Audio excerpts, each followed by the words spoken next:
요한복음 1장 49절 한 절만 보겠습니다.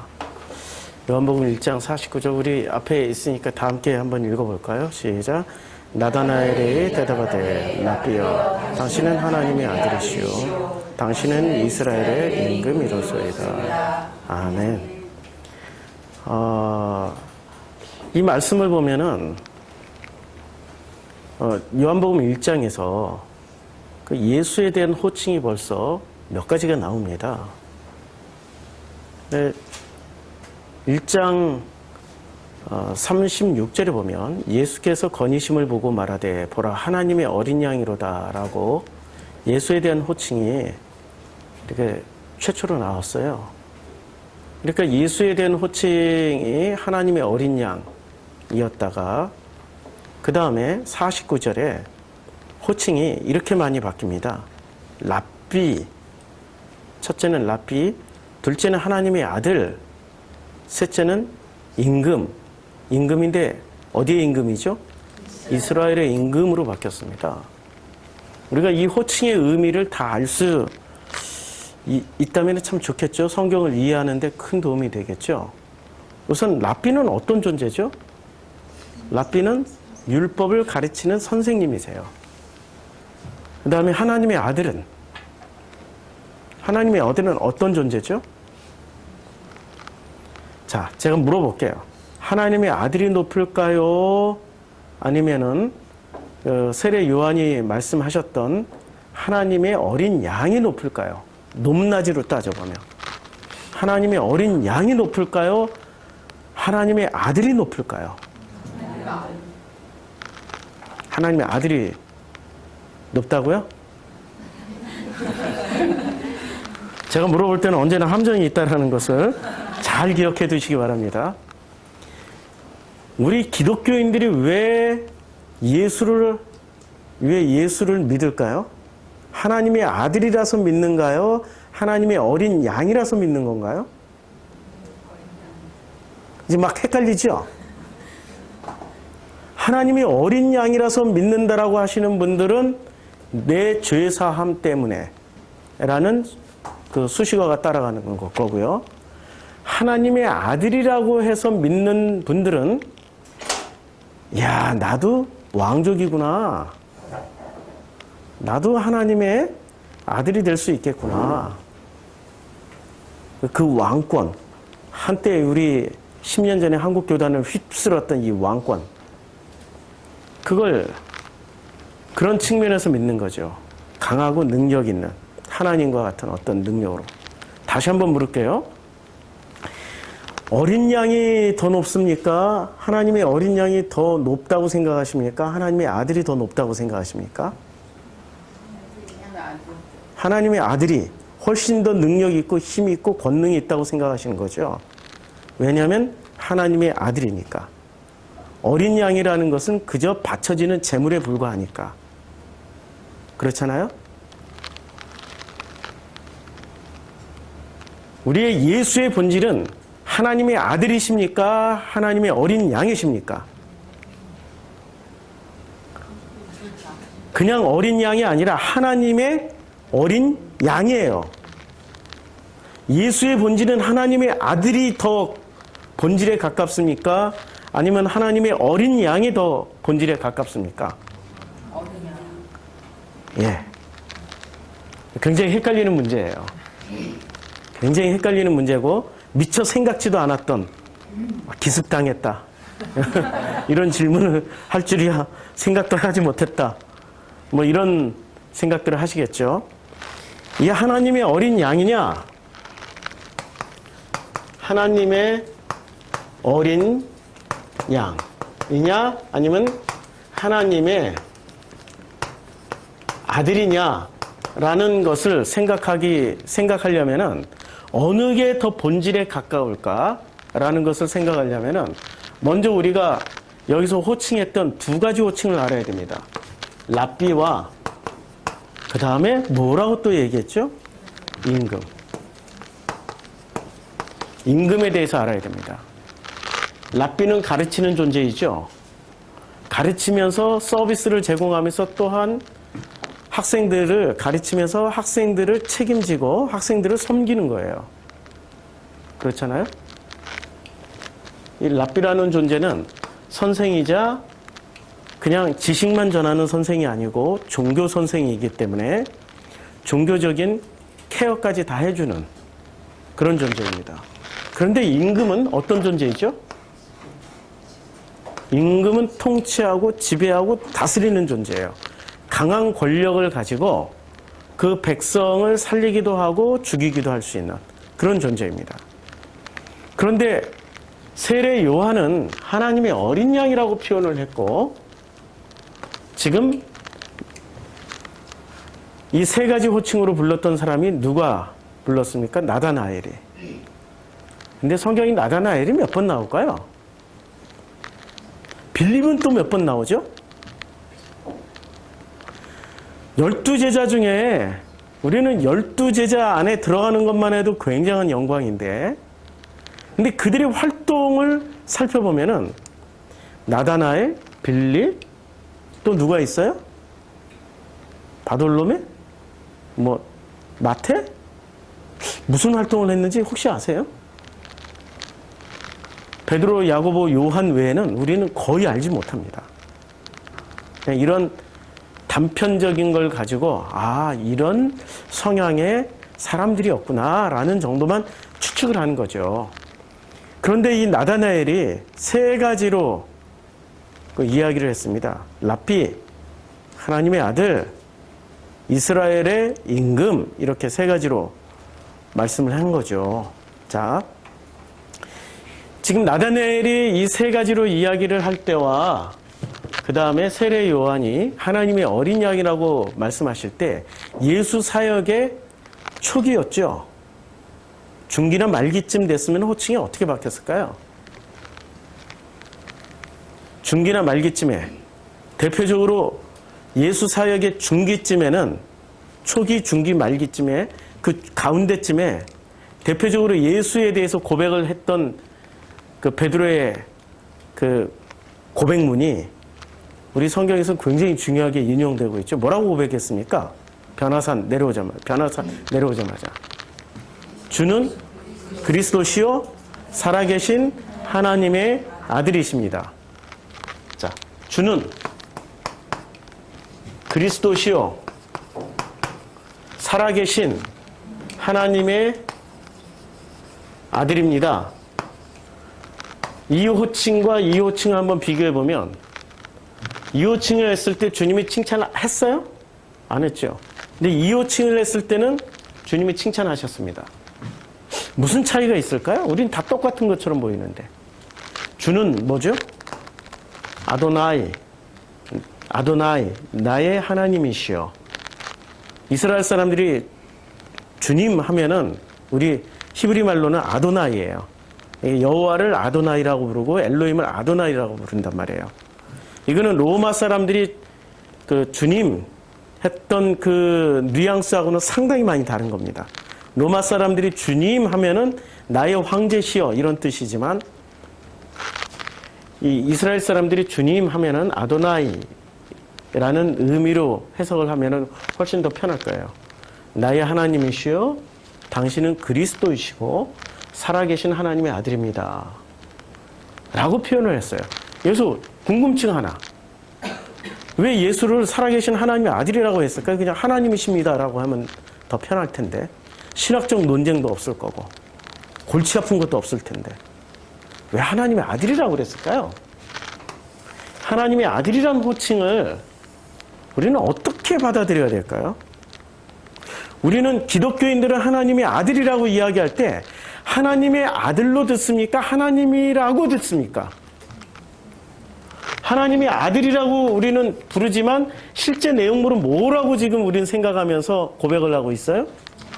하나님이십니다 라고 생각하며 고백을 하고 있단 말이에요. 그런데 이때 당시에 하나님의 아들이라는 호칭은 하나님입니다 라는 이 의미로 하나님의 아들이라고 했을까요? 아니면은 위대하십니다 라는 의미로 하나님의 아들이라고 그랬을까요? 예, 1세기 예수 당시에 이 1세기의 그 그리스 로마 사고방식을 가진 사람들, 그리고 이스라엘 사람들조차도 이미 그리스 로마의 식민지를 거의 400년 동안, 예수님 당시까지 거의 400년 동안 영향을 받고 있었어요. 로마는 종교 정책에 관대해가지고 유대교를 인정을 해줬어요. 근데 그리스는 종교 정책에 관대하지 않았어요. 두 번째 성전, 누구 성전이었죠? 누가 지었죠? 느헤미야가 건설했던 두 번째 성전에 돼지떼를 풀어가지고 성전을 완전히 모독해버렸습니다. 성전을 모독해버리고 성전을 짓밟아버렸어요. 그때부터 이 사람들이 그때부터 그 사람들이 자기네들의 사고방식이나 자기네들의 그 모든 생활 문화 패턴을 그리스식으로 바꾸지 않으면 안 되었습니다. 안 바꾸면 어떻게 됐을까요?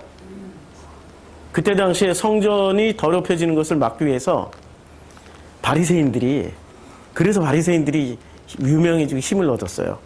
10명씩 10줄로 쭉 섰어요. 우리를 죽이고 들어가라. 그랬더니 그리스군이 어떻게 했을까요? 10명씩 모가지 다 치고 들어갔어요. 그들의 피를 밟으면서 들어가서 돼지떼를 풀어버렸습니다. 그 정도로 그 사람들이 뭔가를 지키려고 했던 거, 그 성전을 짓밟았던 그리스가 강력한 문화 정책을 썼습니다. 그리스가 가지고 있는 최고의 장점은 뭐죠? 강력한 문화예요. 예술, 문화, 철학이었어요. 그걸 갖다 심었어요. 갖다 심었더니 세상에 이 사람들의 사고방식이, 유대인들의 사고방식이 그리스식으로 바뀌는 겁니다. 우리는 일제 36년, 그 10분의 1밖에 안 돼요. 400년 지배를 받았고 우리는 36년 지배를 받았어요. 36년 만에도 우리는 우리의 문화나 전통을 깡그리 다 잊어버렸어요. 남북 통일이 기대되는 것은 북한에 묻혀져 있는 그 9천조의 지하 자원이 탐나는 게 아니라 제가 기대하는 것은 남북이 통일되면 남쪽에서는 완전히 상실한 우리 민족 정신이 북쪽엔 살아있다는 겁니다. 고구려 민족이기 때문에 살아있어서 통일이 되면은 우리가 잊어버렸던, 우리가 잊고 살았던 배다리 민족이 뭔지를 알게 되고, 우리가 잊고 살았던 우리의 민족이 도대체 어떤 그 위대한 역사를 가졌는지를 거꾸로 우리가 북쪽 사람들한테 배울 수도 있다는 얘기예요. 그걸 기대하는 거죠. 물질이 많아서 성공할까요? 정신력이 투철해서 성공할까요? 물질 많아봐야 바보가 그 물질을 그걸 받아봐야 어떻게 됩니까? 망하는 수밖에 없어요. 아무것도 없지만 정말로 정신이 살아있고 의지가 살아있으면은 그거 다 자기가 성취해낼 수 있는 겁니다. 우리에게 필요한 건 물질이 아니에요. 우리에게 필요한 건 정신력입니다. 그때 당시에 이스라엘 사람들이 정신력을 상실했어요. 12제자 중에 그리스식 이름 한번 찾아보세요. 헬라식으로 개종한 이름.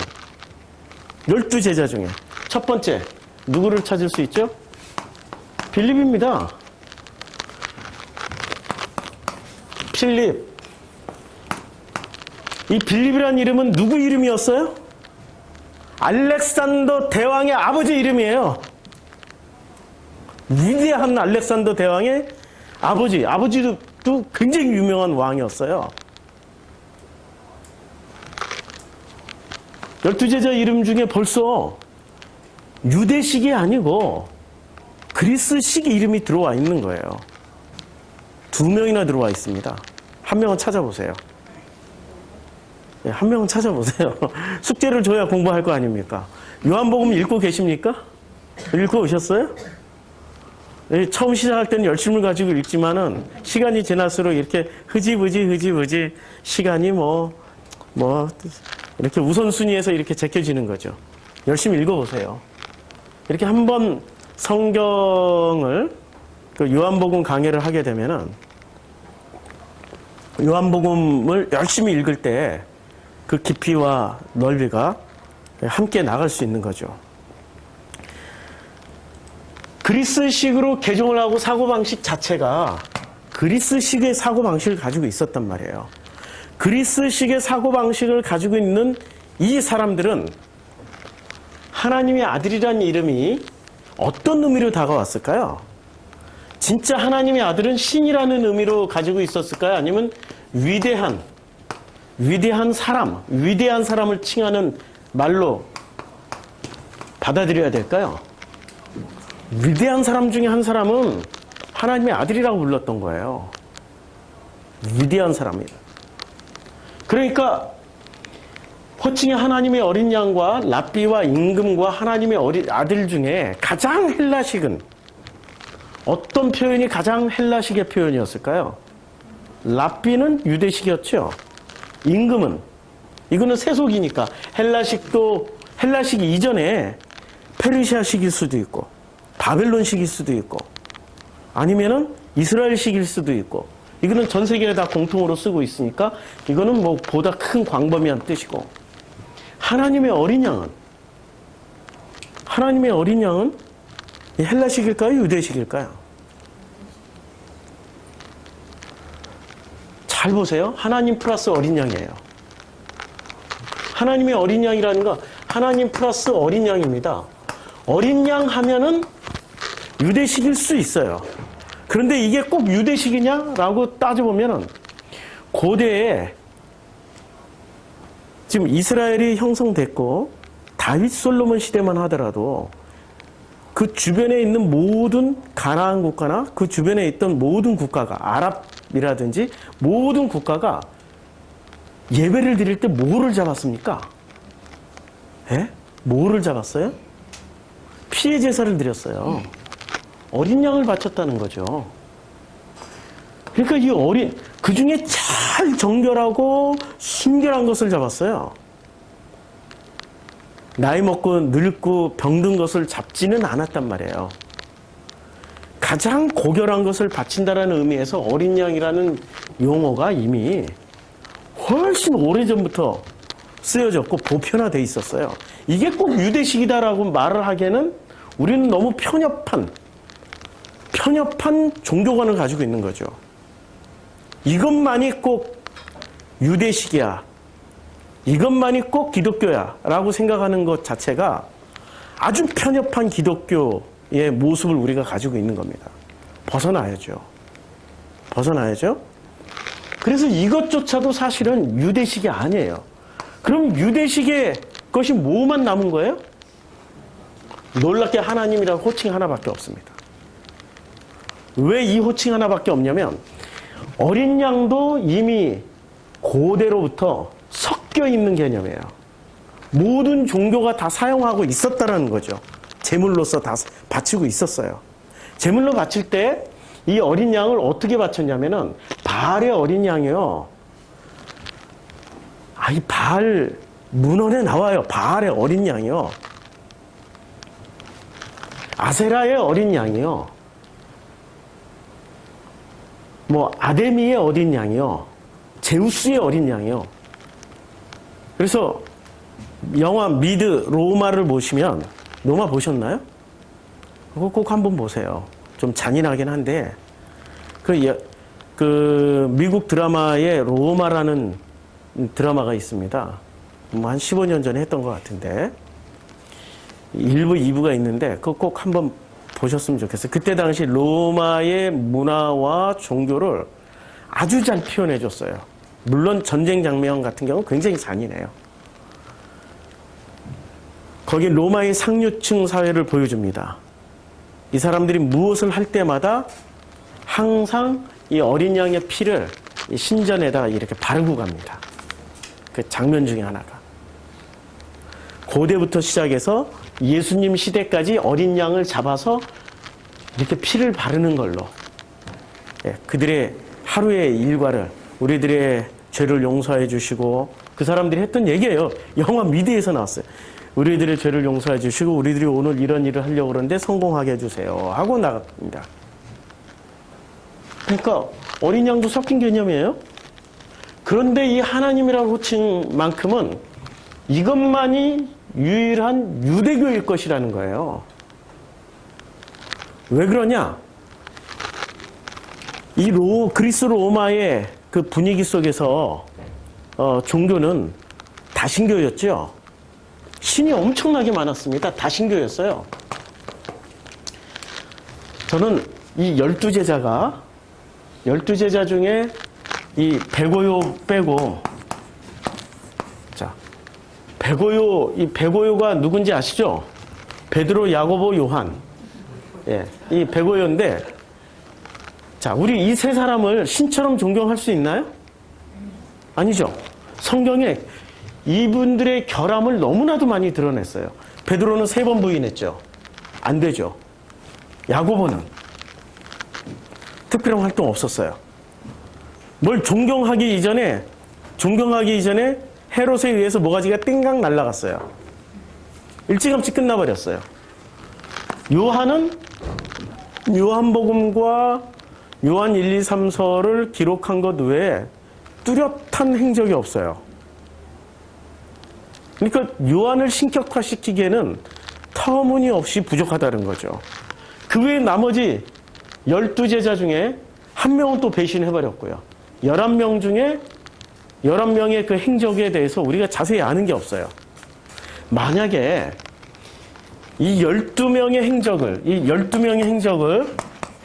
우리가 다 추적해가지고 각 한 분마다 한 권의 책을 만들어내면은 우리는 어떻게 할까요? 이 제자들을 굉장히 존경하고 숭배할지도 몰라요. 오늘 2장에서 나오는 마리아만 하더라도 요한복음 2장에서 어머니가 등장한단 말이에요. 그 등장하신 어머니조차도 우리는 어떻게 생각합니까? 카톨릭은 이미 2000년 동안 숭배하고 있었단 말이에요. 굉장한 어떤 존재로. 아니, 신앙을 우리가 예수를 만나는 다양한 방식이 있어요. 12제자를 통해서 만날 수 있고, 어머니 마리아를 통해서 만날 수 있고, 누군가를 통해서 만날 수 있다란 말이에요. 그분들은 중매자였고, 그분들은 예수를 소개했고, 그 예수는 아버지 하나님을 소개해서 우리가 아버지 하나님을 만나는 그 여정이 신앙의 여정이란 말이죠. 근데 누군가를 통해서 만났다고 그분이 신성시 된다면 어떻게 될까요? 그 뭔가 많이 뒤바뀐 거죠. 그게 바로 다신교가 돼버리는 겁니다. 다신교. 그래서 이 12명이 유명해질 수도 있었는데, 유명해질 수 있는 모든 사건들을 우리는 빼버립니다. 성경에서. 왜 그러죠? 다신교 분위기 속에서 이 한 분 한 분에 대해서 굉장한 의미 부여를 해버리면 사람들은 예수에 집중하지 않고 예수가 소개했던 아버지에 대해서 집중하지 않고 누구에 집중하게 되죠? 12명에 집중을 해버립니다. 아니라고요? 아닐 수 있다고요? 우리는 유일신이니까 절대 그렇게 안 믿을 거라고 우리는 그렇게 생각하고 있죠. 바울 하나만 놓고 생각해 보세요. 성경에서 제일 많이 등장하는 분이 누구십니까? 신약 성경 바울이죠. 제가 바울을 요만큼이라도 까면은 어떻게 되죠? 바로 아웃돼 버립니다. 예수를 까는 건 괜찮아. 바울 선생을 까면 안 돼.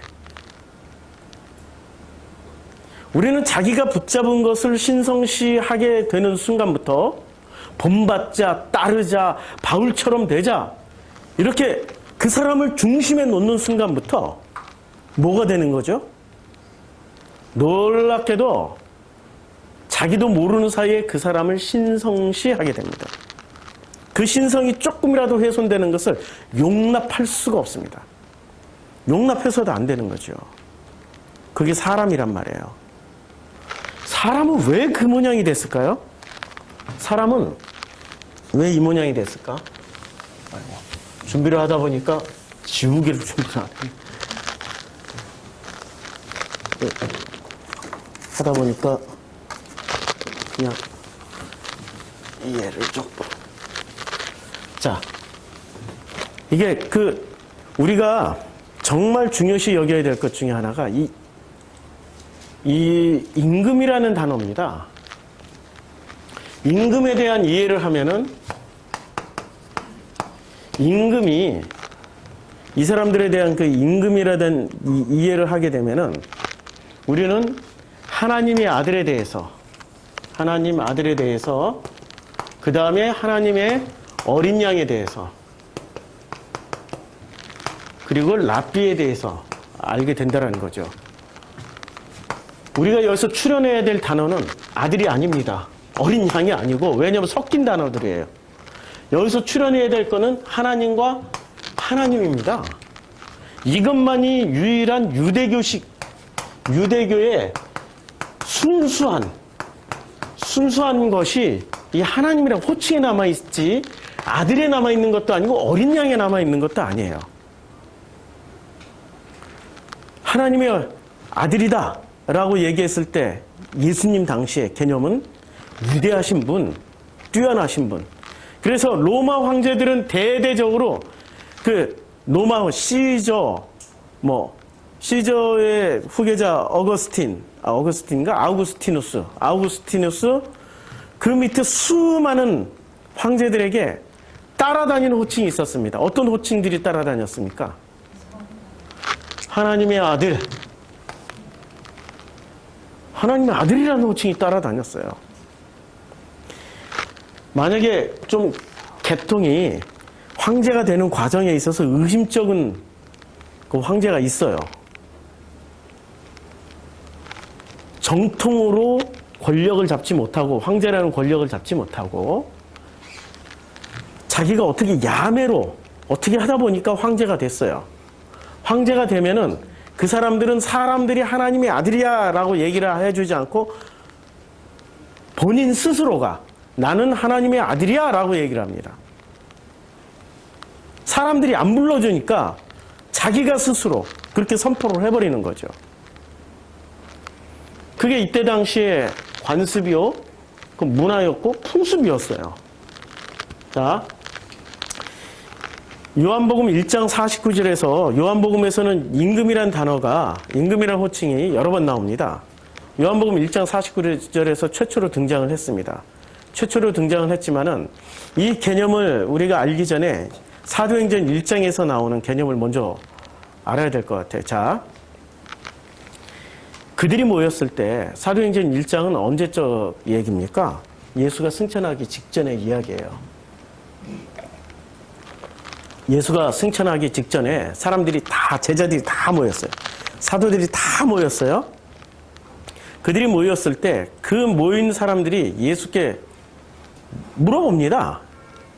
여쭈어 이르되 주께서 이스라엘 나라를 회복하심이 이때니까? 라고 물었어요. 그러면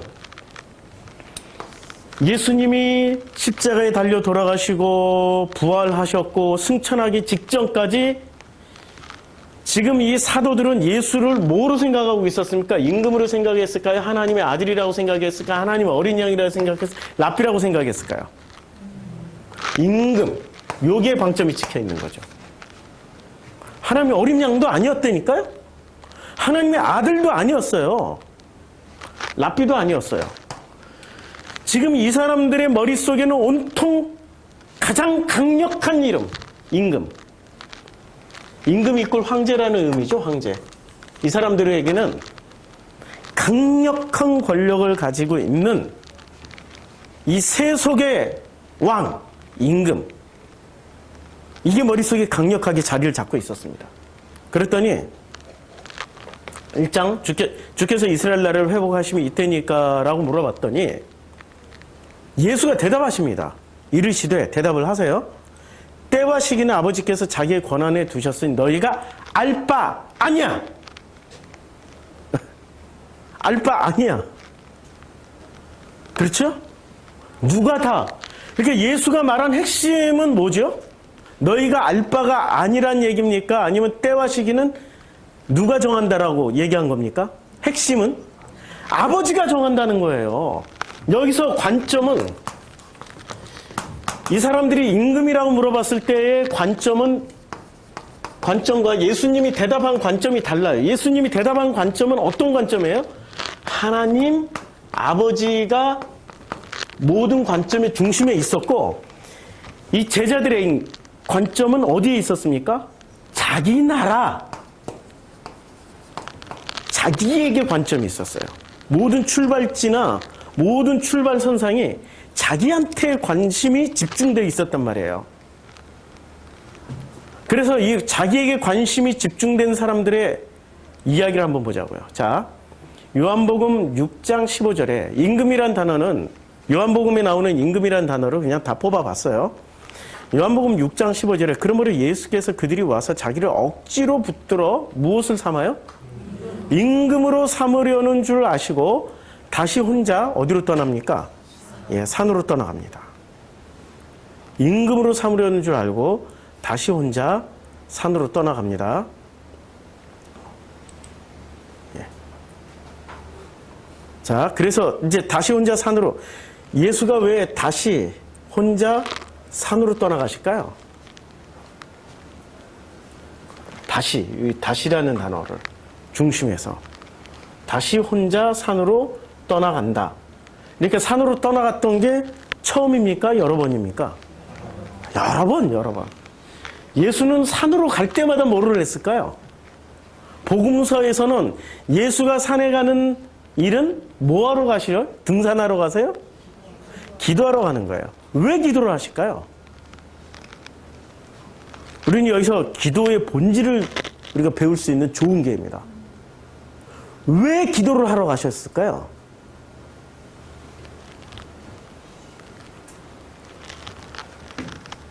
그러므로 예수께서 그들이 와서 자기를 억지로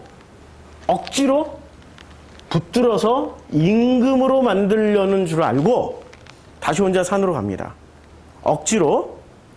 이 장면에서 우리는 마태복음 4장을 떠올려야 되는 거죠. 마태복음 4장에서 이렇게 얘기합니다. 마귀가 또 그를 데리고 지극히 어디로 가요?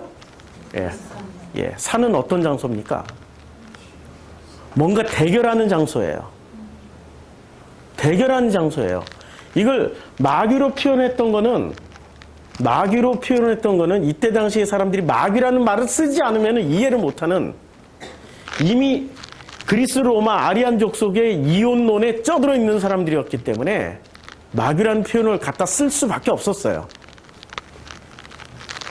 만약에 포로기 이전이라면 마귀라는 표현을 안 쓰죠. 이 포로기 이후이기 때문에 마귀라는 표현을 지금 쓰고 있는 건데, 대결의 장소 산으로 데려가요. 가서 천하 만국과 그의 영광을 보여주며 이르되 만일 내게 엎드려 경배하면 이 모든 것을 내게 주리라. 이 모든 것을 다 부여받았어요. 그러면 하나님의 아들이 되는 겁니까? 하나님의 어린 양이 되는 겁니까? 랍비가 되는 겁니까? 임금이 되는 겁니까? 임금이 되는 거죠. 이걸 놓치지 말아야죠. 임금이 되는 겁니다. 그리고 마귀가 권력을 줬기 때문에 마귀 하나님의 아들 대신에 무엇으로 바뀌는 거죠? 마귀의 아들이 되는 거고, 하나님의 어린 양 대신에 뭐로 바뀌는 거죠? 마귀의 어린 양이 되는 거죠. 예수가 10절에 이렇게 말씀하십니다. 이에 예수께서 말씀하시되 사탄아 물러가라. 기록되었을 때 주 너희 하나님께 경배하고 다만 그를 섬기라. 다만 누구를 섬기라고요? 예. 다만 그를 섬기라. 그가 누구예요? 하나님만 섬겨라. 하나님만 섬기라고 말씀하고 있습니다. 하나님만 섬기라. 자, 여러분들은 지금 하나님만 섬기고 있습니까? 하나님만 섬김 맞나요? 하나님만 섬기고 있는 사람들 맞냐고요? 진심으로 한번 물어보는 거예요. 하나님만 섬기고 있습니까? 아니면은 나를 섬기고 있습니까? 나라는 존재를. 나를 섬기고 있습니까? 아니, 어떻게, 나라는 존재를 내가 어떻게 섬겨요? 라고 얘기를 하지만, 지금, 임금으로 섬기려고 하는 사람들의 그 본질은 뭐죠? 임금은 뭐를 가지고 있습니까? 권력. 그 권력으로 뭐를 해달라는 거예요? 지금 이스라엘을 회복해달라는 거죠. 회복.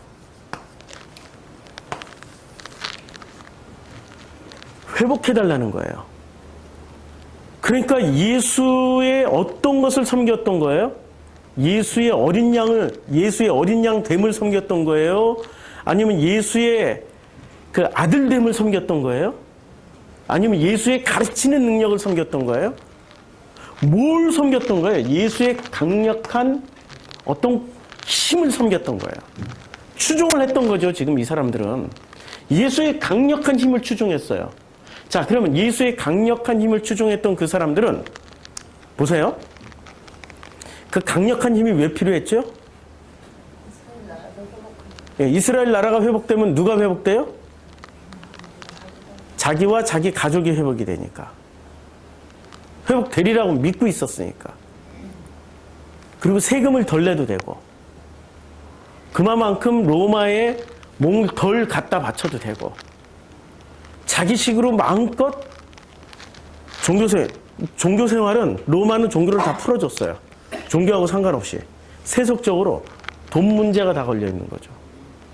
자기 마음대로 할 수 있는 어떤 것들이 걸려 있는 거죠. 제가 어머니와 아들의 대화를 한번 인용을 해보겠습니다. 아들아, 가서 복숭아 좀 따오너라. 네. 근데 복숭아가 성한 게 별로 없네요. 다 멍들었어요. 어머니가 하시는 말씀. 지 성질대로 살아서 그런 거야. 지 성질대로 산 것들이 제일 맛있어. 멍들어도 맛있어. 그랬던 그 어머니와 아들의 대화가 저는 굉장히 좋은 어떤 그 발견이라고 들렸던 거예요. 근데 그 발견이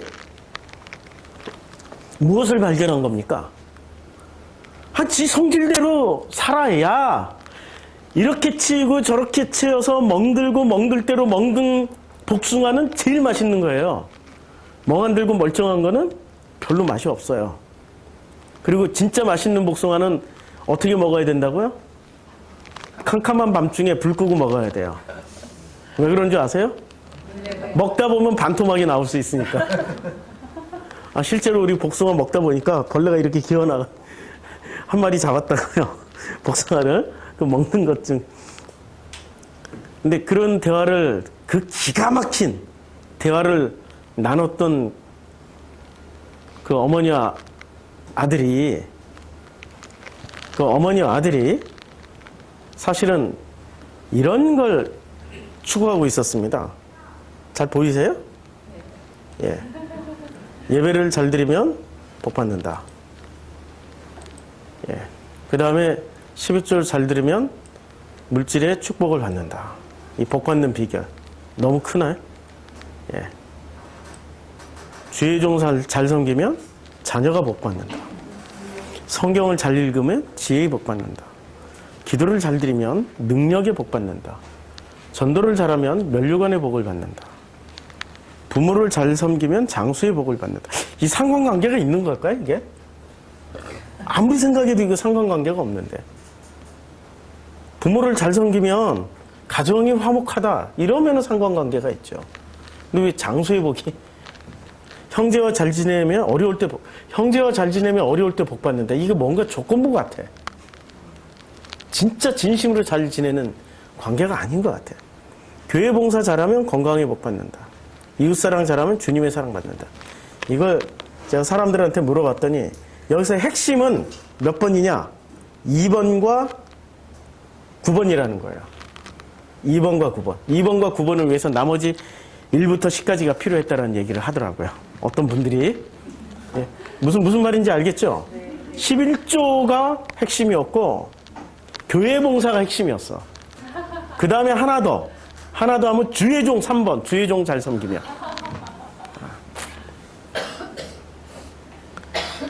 세상에서 복숭아 하나만 가지고도 그렇게 깨달았던 그분들의 머릿속에 뭐가 들어가 있습니까? 복이 들어가 있는 거예요, 지금. 복 받는 것에. 이 복 받는 비결에 지금 온통 여기에 집중이 돼 있는 거죠. 그럼 이분들이 나중에 정말로 그 어머니와 아들이 깊은 대화를 나눌 때는 결론은 뭐로 나와요? 야, 네가 생긴 대로 사는 게 복이야. 그게 제일 맛있는 과일이라니까 라고 얘기하기보다는 뭐라고? 복 받는 대로 모든 걸 결론을 시켜서 예배 잘 드렸냐? 아들한테. 너 11주 잘했냐? 아들한테. 주의 종, 자기가 주의 종. 성경 잘 읽었냐? 기도 잘했냐? 전도를 잘했냐? 이런 걸로 되돌아오는 거죠. 현실은 하나도 상관이 없는 거예요. 현실에서 깨달은 거는 현실에서 이만큼을 깨달았어요. 현실에서 이만큼을 깨달았는데 결론은 전부 다 어디로 가요? 교리도 이상한 교리야 이거는. 누군가가 복받기 위해서 만들어 놓은 어떠한 그 카테고리 안에서만 이 엄청나게 현실 세계에서 깨달은 것을 여기다 집어넣고 이것만 내놓기를 바라는 거예요. 인풋, 아웃풋 이렇게 나오기를 원하는 거죠. 그게 누구라고요? 그들이 바로 종교인입니다. 그러니 이런 분들의 대화는 이런 식으로 흘러가요. 그냥 야 오늘 날이 좋고 야 하늘에 이렇게 멋진 구름이 떠다니고 정말로 한반도가 이렇게 쾌청한 날이 별로 없는데 이런 대화를 하는 게 아니고 아니면 오늘 아침에 내가 밥을 먹는데 돌을 하나 씹었어. 근데 그 돌을 씹다 보니까 이빨이 너무 아프네. 병원에 가야 될까? 그냥 말아야 될까? 이런 대화를 하는 게 아니고 어떤 대화를 나누냐면 예배 잘 드리십니까? 이런 질문을 하는 거예요. 성경을 읽으세요? 교회 봉사는 잘 하고 계세요? 성경 잘 읽고 있냐고요? 잘 읽고 있냐고요? 전도는 한 달에 몇 명이나 하십니까? 전부 대화가 뭐로 가야 돼요? 현실이라는 세계, 이 현실에 대해서 현실의 얘기를 하면은 이거는 전부 다 이상한 거야. 타락한 거고 무슨 죄 짓는 것 같아. 현실 얘기하지 말고 무슨 얘기를 하라고 정정을 해줘요? 요 10가지에 있는 거. 예배, 11조, 주의 종, 성경, 기도, 전도, 부모 잘 섬기고, 형제 잘 지내고, 교회 봉사 잘하고, 이웃사랑 잘하는 걸로, 요걸로 결론을 내려가지고, 요 안에서만 요런 얘기를 하라고. 그런 대화야말로 훌륭한 대화라고. 우리 나눔 시간에도 현실 얘기하면 다 싫어하잖아요. 우리 현실 얘기하면, 아니, 지금 왜 현실 얘기를 그렇게 장황하게 늘어놓냐고, 좀. 지금 이 귀한 시간에 좀 이런 거 좀 얘기하라고. 이런 거 복음 이걸 스스로들 다 복음이라고 생각하는 거죠. 바꾸시라니까요. 내가 얼마나 교리에 쩌들어 있는지를 확인을 하시라고요. 남의 현실 얘기가 내 현실이 될 수 있는 거고 내 현실을 그분을 통해서 하나님 말씀하고 있는 거란 말이에요. 이거는 스토리가 아닙니다. 이건 스토리가 아니고 뭐죠? 이건 결론이에요. 우린 결론에 익숙해져 있어요. 결론을 얘기해주고 답을 얘기해주면 훌륭하다고 그래. 근데 이거는 결론이 아니고 현실은 뭐죠? 스토리예요. 이야기란 말입니다. 이야기를 많이 하는 사람이 무슨 뭘 모질한 사람이 아니고 그 사람들이 훌륭한 사람들이에요. 서양 철학과 동양 철학의 결정적인 차이점이 있죠. 서양 철학은 뭐를 얘기해줘요? 결론 얘기해줘요. 근데 동양 철학은 결론으로 얘기합니까? 스토리만 잔뜩 나열합니까? 결론 안 줘요. 장자, 노자, 노노, 맹자 읽어도 사서 삼경을 읽어도 전부 뭐만 나와요? 이야기만 나와요. 이게 동양 철학과 서양 철학의 결정적인 차이입니다. 이야기만 나와요, 이야기. 노자에서 이런 얘기가 나오죠. 사냥꾼이 이렇게 사냥꾼이 아니라 사마귀가 이게 곤충을 한 마리 잡아먹으려고 이렇게 잔뜩 사마귀 그 당랑권법이라고 그러죠. 사마귀를 당랑권법으로 이렇게 탁 잔뜩 긴장하고 노리고 있었어요. 이게 찰나에 이제 잡아먹는 거예요. 그런데 그 곤충을 잡아먹으려고 하는 벌레를 잡아먹으려고 하는 사마귀 바로 뒤에서 까마귀가 잡아먹으려고 이러고 있는 거예요. 근데 그 까마귀를 잡으려고 사냥꾼이 화살을 딱 겨누고 있는 거예요. 근데 그걸 보고 있는 자기 자신이 이걸 내가 소리를 질러서 이 상황을 모든 짐승들을 살리려고 이 모든 생명을 소리만 지르면 다 살아나는 거예요. 다 도망가는 거예요. 이걸 할까? 아니면은 이걸 뭘 알려주려고 이렇게 할까? 망설이는 장면. 이게 철학이에요? 이야기예요? 이야기인데 그게 철학이에요. 서구 철학하고 너무 달라요. 그럼 성경은 서구 철학적인 관점에서 쓰여졌을까요? 아니면 이 동양 철학의 관점으로 쓰여졌을까요? 성경에는 결론이 나옵니까? 이야기가 나옵니까? 이야기가 나와요. 이 수많은 현실의 이야기들이 모여서 현실의 이야기, 자기 고백으로 나오면 되는 거예요. 교리 대신에 고백으로 나오란 말이에요. 고백으로. 왜 고백으로 안 나오고 교리로 나오냐는 거죠. 고백을 하시라고요. 고백을. 그쵸? 혹시 우리 나눔 시간에 불만 있는 분은 이런 거죠. 왜 고백을 안 하고 왜 자꾸 자기 이야기를 장황하게 하냐고. 그건 좀 불만이 될 수 있죠. 고백을 좀 하시라고. 고백을. 스토리만 이만큼 나열하는 거는 개인적으로 얘기할 때 나눌 수 있고 고백을 하시면 돼요. 근데 고백을 나눌 시간에 고백을 나누지 않고 교리를 나누면 그건 굉장히 문제가 되는 거죠. 제가 어디 가서 목사라고 얘기를 하면은 있잖아요. 제가 어디 가서 목사라고 얘기하면은 제가 목사처럼 안 보이나 봐요. 목사처럼 안 보여가지고 이 사람들이 저를 목사인지 아닌지 테스트를 하는 사람들이 더러더러 있어요. 성경을 읽으십니까? 뭐 기도는 하십니까? 아휴.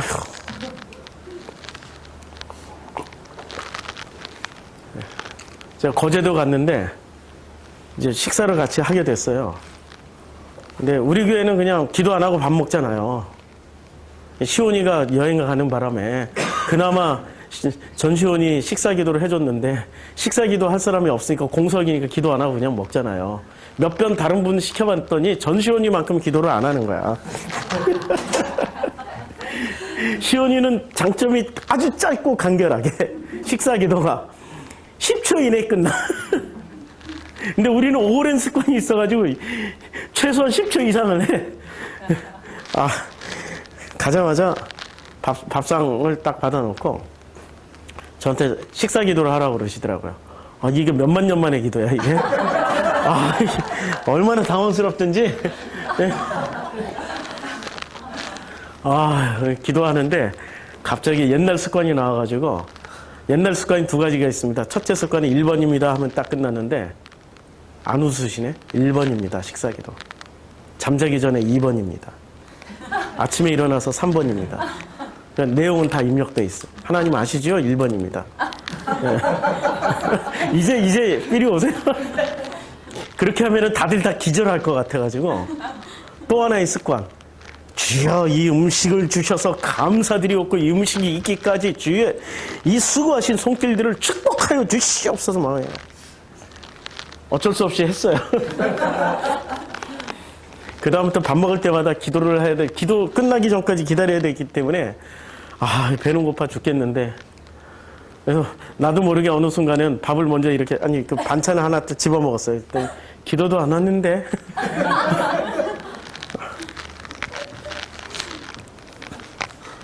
이 고백으로 나오는 게 아니라 뭘 가지고 있는 거죠? 결론.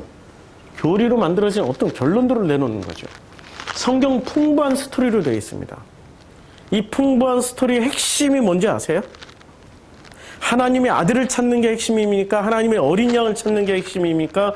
아니면은 임금을 찾는 게 핵심입니까? 핵심이 뭐죠?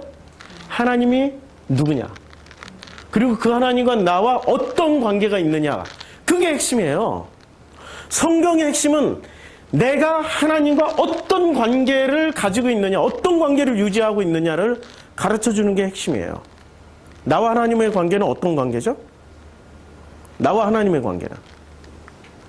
네? 하나님과 아들의 관계, 자녀의 관계일까요? 하나님과 어린 양의 관계일까요? 하나님이 임금이시고 나는 그냥 거기에 있는 백성의 관계일까요?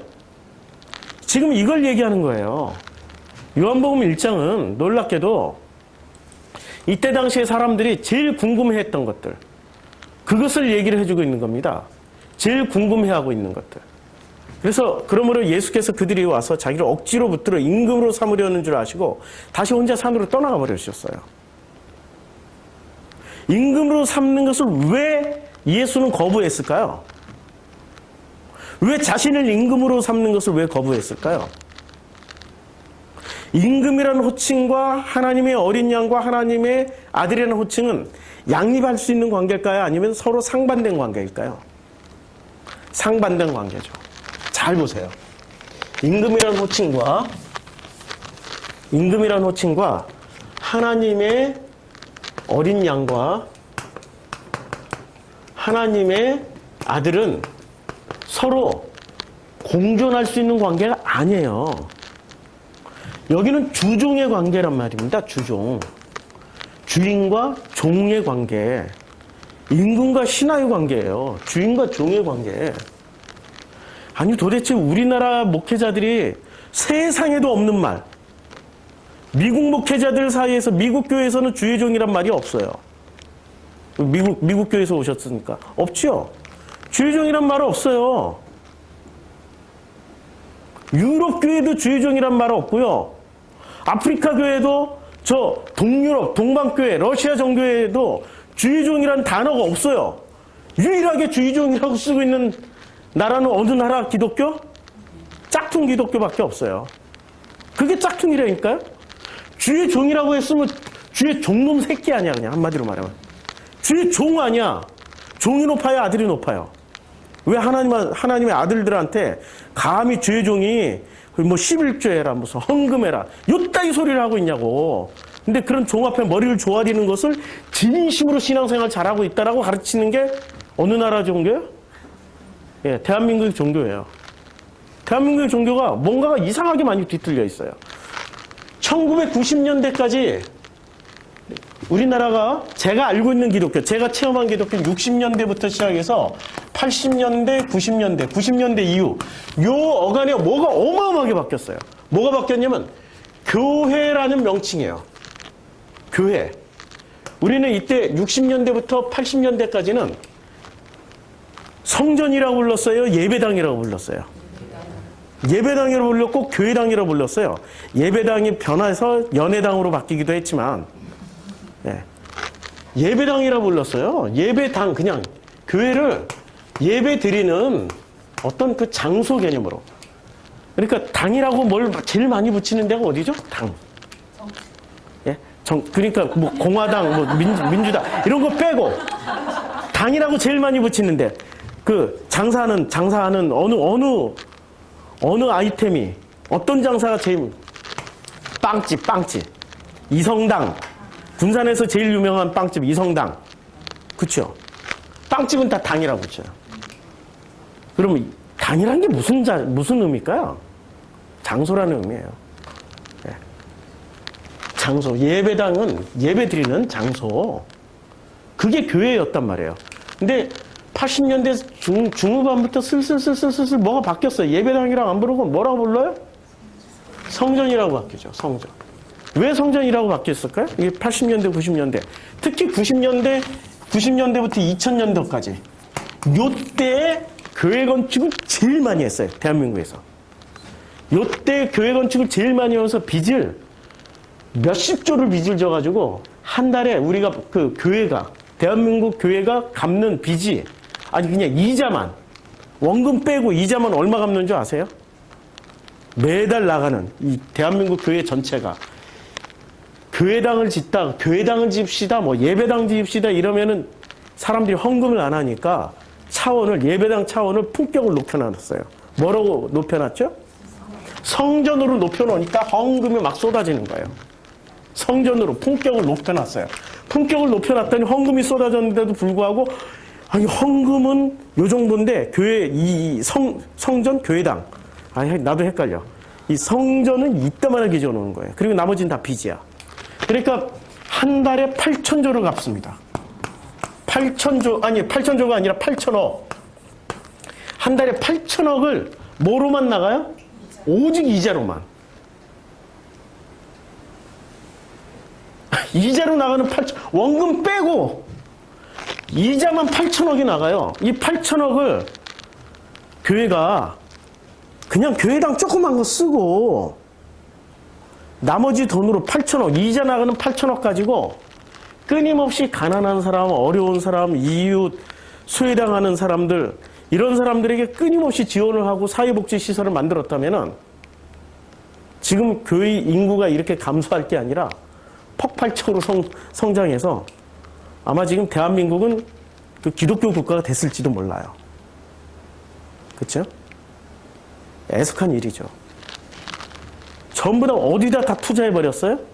사람한테 투자하는 게 아니라 건물에 투자해버렸어요. 성경의 기본 원칙은 사람한테 투자하는 겁니까? 건물에 투자하는 겁니까? 사람. 근데 건물에 투자했던 최초의 인물 누구였어요? 솔로몬이 그래서 나빠. 건물에 막대한 그때 당시에 그 금 양만 다 따지면 몇 천조가 되는 상상도 할 수 없는 조 단위의 건물을 지어버린 사람이에요. 솔로몬이. 백성의 고요를 짜가지고. 그랬더니 솔로몬이 죽자마자 우리는 당신 아버지처럼 우리에게 그 중대한 책임을 지우고 세금을 내라 그러면 여러분 당신 못 따라가겠다고. 그리고 끝나버린 거 아닙니까? 열 부족이 딱 그 분리가 돼가지고 독립해버린 거 아니에요. 세금 안 나겠다고. 너무 힘들다고. 그렇죠? 그러니까 우리는 무엇을 생각해야 되냐면 이 현실 세계에서 뭐가 중요한지를 놓치면 안 돼요. 현실 세계에서 정말로 중요한 거는 성전이 중요한 게 아니라 교회 당일지라도 예배 당일지라도 그 안에서 우리가 하나님과 우리와의 관계를 온전하게 회복하며 가는 그 여정이 중요한 거예요. 근데 그 여정을 몽땅 다 뭐로 바꿔요? 신성한 성전으로 다 바꿔놓고 어마어마한 투자를 하게 만들어버리는 거죠. 그것을 위해서 고백을 결론으로 바꿔요. 고백을 결론으로 교리로 바꿔버립니다. 교리로 바꿔버려요, 고백을. 이러한 삶의 여정 가운데서 나오는 그 모든 고백을 교리로 바꾸어서 그 사람들을 종교인을 만들어버리는 거죠. 이리로 가지 않고 고백으로 가지 않고 교리로 가서 종교인 되게 만들어버리는 거죠. 그럼 이 종교인들은 구원하고 가까울까요? 뭘까요? 아니, 이제 솔직하게 얘기를 하자고요. 솔까말 하면은 종교인들은 구원하고 거의 놀라울 정도로 결론 얘기 안 할게요. 상상에 맡길게요. 이게 종교란 말이에요. 그러면 이 종교는 하나님하고 상관이 있는 종교일까요? 하나님 이름은 100번, 1000번, 10,000번을 부르는데 놀랍게도 하나님하고는 전혀 상관이 없어요. 이 종교가 추구하고 있는 이 호칭 셋 중에 무엇에 해당될까요? 자, 라피에 해당될까요? 하나님의 아들에 해당될까요? 임금에 해당될까요? 고백으로 이렇게 고백으로 나가면 이게 고백 글자가 안 될 것 같아. 이게 고백 고자 하나만 고백으로 나가면은 이 라피 하나님의 아들 임금 중에 어떤 호칭에 해당될까요? 하나님의 아들. 그런데 교리로 나가서 종교인이 되면은 라피 하나님의 아들 임금 중에 무엇에 해당될까요? 임금. 벌써 결론 다 나왔잖아요. 그러니 임금을 삼으려고 했더니 어떻게 됩니까? 억지로 붙들어 임금으로 삼으려는 줄 아시고 다시 혼자 산으로 그냥 떠나가 버리세요. 요한복음 12장 31절에 이제 이 세상에 대한 심판이 이르렀으니 이 세상에 누가 쫓겨나요? 그러니까 이렇게 믿고 있으면은 이 사람들이 무엇을 믿고 있는 거예요? 임금이죠. 이 임금은 어떻게 해야 돼요? 이 임금의 이름이 예수일지라도 본질을 상실해버린 거란 말이에요. 그쵸? 본질을 상실했으니까 어떻게 돼요? 진짜가 오면, 심판이 오면 이 임금은 쫓겨나요. 하나 더 내려가면은, 자, 요한복음 14장 30절에 이후에는 이후에는 내가 너희와 말을 많이 하지 아니하리니. 말 많이 하겠다는 얘기예요? 아니죠. 이 세상에 임금이 오겠습니다. 누가 와요? 이 세상의 임금. 그럼 이 세상의 임금이 지금 예수가 얘기하는 이 세상의 임금은 예수일까요? 다른 존재일까요? 같은 존재인데 벌써 개념이 다르다는 얘기예요. 요한복음 14장 13절이에요 지금. 14장 20절은 어떻게 결론이 뭐로 나죠? 그가 내 안에 내가 그 안에. 그 결론으로 가기 위해서 필요한 게 뭐죠? 이 세상의 임금. 자, 이 세상의 임금이 오겠습니다. 그러나 그는 내게 뭐가 관계할 게 없다라고 얘기를 해요. 그러니까 예수라는 이름을 아무리 불러도 임금으로 알고 임금으로 섬기고 임금으로 믿고 있으면 어떻게 하겠다는 얘기예요? 관계가 없다. 관계가 없다니까요? 그러니까 전부 이 복음서에서 말씀하는 바에 따르면 지옥 가는 사람들의 공통분모는 뭐죠? 슬피 울며 이를 갈아요. 왜 슬피 울며 이를 가를까요? 그러니까 이게 아닌데라고 나중에 후회해도 소용이 없는 거예요. 이게 아닌데. 이게 지금 요한복음 해주는 말씀입니다. 그래서 요한복음 16장 11절에 심판에 대하여라 함은 성령이 이제 보혜사 성령이 오셨을 때 어떤 그 결과들을 말씀하고 계시는 거예요. 보혜사 성령이 오시면은 보혜사 성령이 뭘 하시겠다는 거예요? 이 세상 임금이 심판을 받았습니다. 그러면 우리는 이 임금으로 섬기는 이렇게 우리의 현실 세계에서 고백으로 가지 아니하고 교리로 가서 종교인이 되는 이 시스템에서는 이 임금은 어떻게 돼요?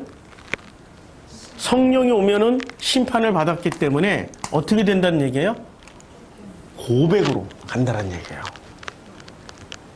고백으로 간다는 얘기예요. 그치요? 보혜사 성령이 오시면 예수가 지금 예수란 이름 안에 두 개가 담겨 있는 거예요. 뭐가 담겨 있어요? 임금이 담겨 있고 하나님의 어린 양과 하나님의 아들이 담겨 있는데 이 임금은 어떻게 된다는 얘기예요?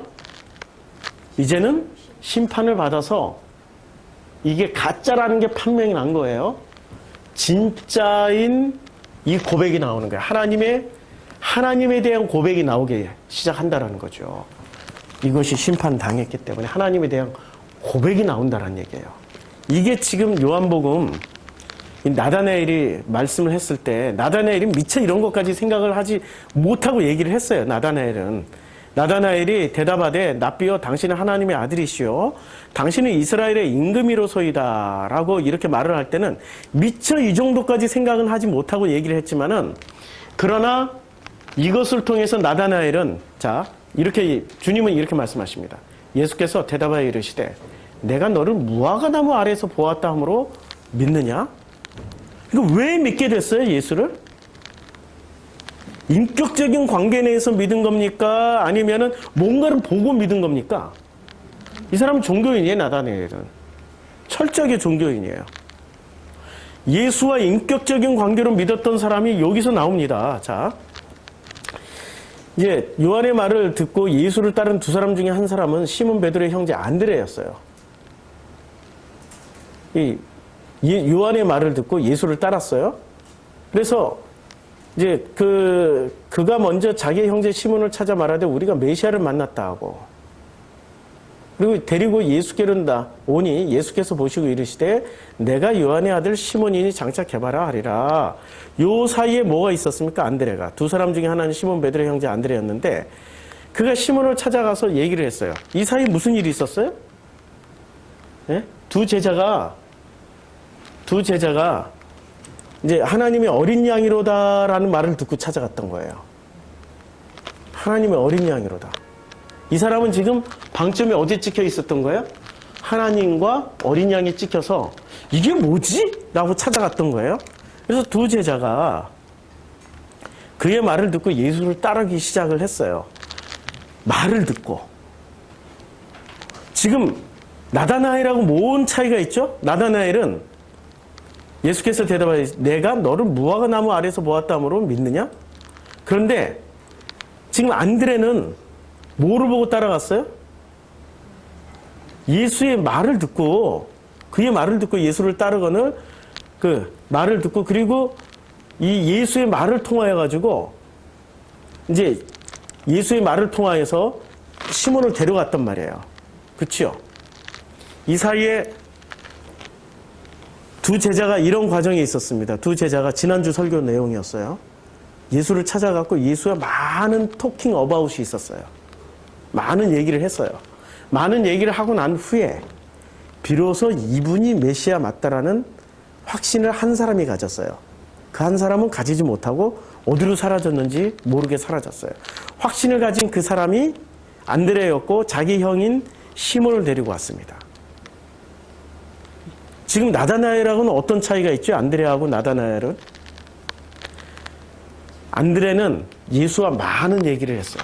많은 얘기를 했어요. 어디서요? 이 현실 세계에서. 많은 얘기를 했어요. 현실 세계에서. 우리가 예수와 많은 대화를 나눌 수 있는 곳이 어디죠? 현실 세계. 이 현실 세계의 모든 사건, 사고, 내용들이 하나님과 대화하는 자리라는 거죠. 물어보는 자리고 나누는 자리라는 거예요. 그래서 우리 프로시코마이는 예배가 곧 삶입니다. 삶이 곧 예배다라는 말씀을 끊임없이 드리는 거죠. 많은 대화를 나눌 수 있는 것이 삶이에요. 삶의 자리가 굉장히 소중한 거죠. 지난 한 주간만 해도 제가 이런 시간을 보냈어요. 이 현실 세계가 뭐 저하고 별반 차이가 없을 것 같아요. 지난주 한 주간 동안에 며칠부터 며칠까지였죠? 오늘이 12일이었으니까 첫 시작이 지난주가 5일이었죠? 5일부터 12일까지 이게 기준점이라면은 여기 그래프로 이게 무슨 올라가 상승 곡선, 하락 곡선. 제가 이렇게 살았습니다. 지난 한 주간에도. 네? 오늘은 조금 이렇게 올라가려나? 근데 이게 참 매일매일의 삶이에요. 매주간의 삶의 그래프를 그려보면 이렇게 살아가게 돼 있지. 모든 사람들이 이런 것을 원한단 말이에요. 그냥 이렇게 그래프를 이런 걸 꾸준하게 좋은 걸로 원한단 말이에요. 그런데 현실은 이렇게 안 돼 있다니까요. 이렇게 살아가요. 편차가 이런 요 안에서 움직이는 거죠. 이렇게 꾸준하게 살아가는 걸 원하시는 분들은 누굴까요? 그래서 그분들은 결론과 교리와 답을 가지고 살아가는 종교인들이에요. 그래서 이분들에게는 이걸 유지시켜줄 수 있는 강력한 힘. 그분이 누구세요? 임금님이에요. 임금님을 요구하시는 이런 분들은 이런 걸 요구하기 때문에. 근데 인생은 이렇게 되질 않아요. 인생은 요 바닥도 살게 돼 있단 말이에요. 바닥도. 벌써 우리가 오늘 영화 보러 가자 그랬더니 우리 교회 최고참 청년이 오늘 안 나왔어. 바닥을 지금 왔다 갔다 한단 말이에요. 레귤러 하지 않다고요. 불규칙 가운데 레귤러 이것 자체가 규칙이야라고 생각하면 편안하게 받아들일 수 있는 거죠. 저도 삶이 이렇게 살아갈 수밖에 없는데 우리 성도님들 삶은 이걸로 픽스를 시키기를 원하시는 거죠. 그러니까 이걸 전부 다 통틀어서 뭐라고 얘기를 해요? 통틀어서 요걸 복이라고 얘기해요. 복. 이걸 복이라고 그러고 요걸 저주라고 얘기한단 말이에요. 복과 저주. 이렇게 쓰니까 좀 보이죠? 네. 복과 저주를 받지 않고 이거 저주는 전부 다 누구의 영역이요? 요거는 마귀. 요거는 하나님의 영역. 그러면 하나님은 이거 다 통치를 못하시는 반쪽알이네? 이상한 하나님이네? 하나님을 누가 규정해요? 사람들이 규정하는 거죠. 아니라니까 이 모든 게 다 창조의 영역 안에 들어가 있는 거고요. 그분은 우리를 이렇게 이걸 통해서 어떻게 만들어 가세요? 고백하게 만드세요. 고백하는 존재로 만드신다고요. 그 고백의 핵심이 뭐죠? 네가 하나님이야, 내가 하나님이야. 그거 묻는 거예요. 성경의 최고의 핵심은 네가 하나님이야, 내가 하나님이야. 그거 묻는 거예요. 증거? 창세기 3장에 나오잖아요. 자, 너희가 그것을 먹는 날에는 너희 눈이 밝아져. 뭐 같이 돼요? 그렇지, 하나님 같이 되는 거죠. 하나님같이. 핵심은 뭐예요? 힘을 끌어다 쓰려고 하는 사람들의 핵심은 자기네들이 위대하게 보여서 위대하게 보인 만큼 뭐 하겠다는 얘기예요? 전도하겠다는 얘기죠. 하나님께 영광 돌리겠다는 얘기죠. 그래서 모든 결과물을 놓고 하나님께 영광 돌리고 박수치면서 하나님의 그 위대하심을 드러내겠다라고 얘기를 하지만 그 속셈에는 뭐가 들어가 있어요? 이걸 유지하고 싶은 거라니까요. 복을 유지해서 뭐를 하고 싶어요? 존경받고 위대해지고 싶은 거죠. 왜 그렇게 90년대에 예배당을 성전으로 싹 바꿔놓고 왜 그렇게 목사들이 갑자기 갑부 졸부들이 다 돼버렸을까요? 어떤 목사는 비자금만 1,000억이라는데 MSG 그 앞에 총에도 무릎 꿇어버렸잖아요. 주중에 그런 사건이 있었죠. 총에도 무릎 꿇고 합헌 분명히 그 통합 헌법에는 세습 반대라고 써놓고 지들이 써놓고 세습 반대 뭐 어쩌고 저쩌고 하다가 8대7로 통합이 똥합돼 버렸습니다. 똥에 합이 돼 버렸어요. 통합이 왜 이렇게 강력한 힘을 추구할까요? 그 사람들은 전부 하나님과 상관이 없기 때문에. 이 세속에서 강력한 힘은 하나님을 믿지 않는다는 증거죠. 하나님을 믿고 있는 사람은 세속에서 이 강력한 힘을 필요치 않으세요. 누가 가장 강력한 힘이기 때문에? 아버지만 필요로 하는 거예요. 왜 세속에서 확인받고 세속에서 확증을 받아야 될까요? 신앙이 없으니까. 아버지를 안 믿으니까. 예수가 오신 목적은 그 아버지와의 관계를 회복시켜 주시기 위해서 오시는 거예요. 고백을 하기 위해서 오신 거예요. 고백을 좀 하라고. 어떤 고백이에요? 내가 하나님이 아니고 아버지가 하나님의 아버지이십니다. 그분만이 창조주이십니다. 나는 그냥 피조물인 인간에 불과합니다. 하나님이 나에게 하나님의 형상을 넣어주지 않았더라면 나는 다른 흙덩어리인 저 새나 짐승과 전혀 다를 바가 없는 존재입니다. 창세기 1장 나오잖아요. 그런데 창세기 3장에서 인간은 스스로 하나님됨을 취하기 위해서 선악을 먹어버리고 판단해버리는 거죠. 요거는 하나님의 영역, 선. 요거는 저주니까 요거는 악. 선, 악으로 스스로 하나님의 자리에 서려고 하나님의 능력을 끌어다 쓰는 존재들. 그 사람들이 종교인들이에요.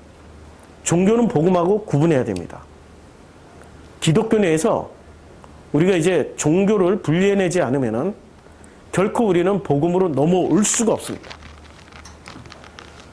종교 내에서 이제는 다시 복음으로 들어가야 됩니다.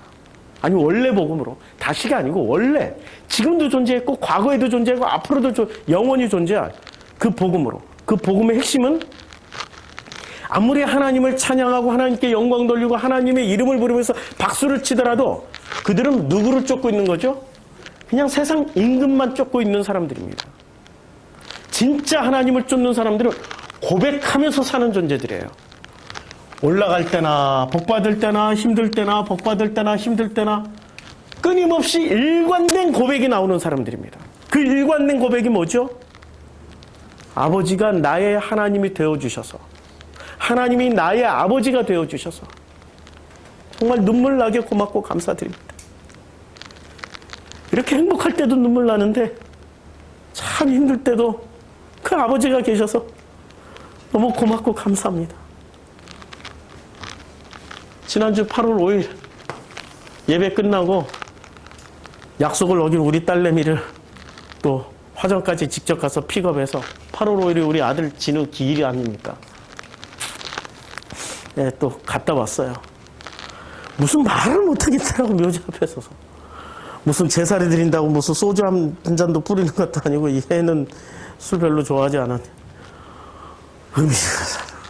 그렇고 그냥 꽃 한 다발 놓고 오는데 하영이도 할 말이 없고 말은 많은데 할 말은 엄청 많은데 그냥 말을 못하고 오는 거예요. 저도 이 가면 갈수록 말을 더 못하고 오는 거예요. 처음에 가면 할 말이 많았어. 첫 해.